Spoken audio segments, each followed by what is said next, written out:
Unlocking the classroom. Use the whiteboard. Hello, everyone. Welcome to our channel, where learning English becomes an exciting adventure.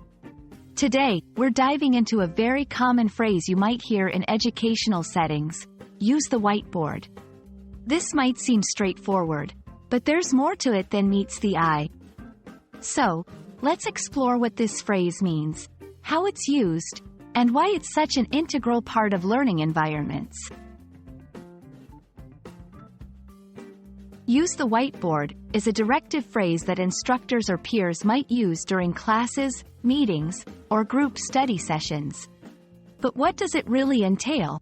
At its core, it's an invitation or command to engage with the whiteboard for various purposes such as explaining concepts, illustrating ideas, or organizing information visually. It highlights the importance of visual aids in learning and communication. This section is all about the practical application. When someone says, use the whiteboard, they're often looking for more than just writing down notes. They're encouraging you to illustrate complex ideas through diagrams or charts, making them easier to understand. Jot down key points to keep the discussion focused and ensure everyone is on the same page. Engage interactively with your audience, inviting questions and feedback through visual prompts. Facilitate collaboration, allowing group members to add their thoughts or solutions to a shared problem.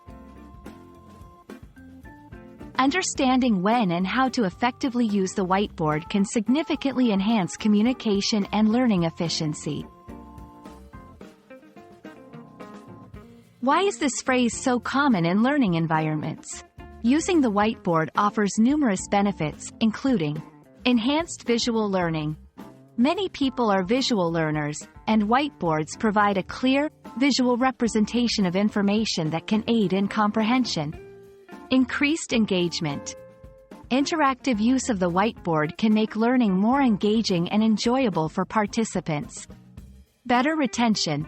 Visual aids on a whiteboard can help students remember information longer than through auditory methods alone. Collaborative learning. It encourages a collaborative environment where everyone can contribute and learn from each other. We hope this video has illuminated the phrase, use the whiteboard, and its significance in educational and collaborative settings. Remember, it's not just about writing or drawing. It's about enhancing communication, understanding, and learning through visual aids. So, next time you hear, use the whiteboard, embrace the opportunity to make your ideas visible and interactive. Thank you for watching, and we look forward to helping you with more English language learning tips. Stay curious and keep learning.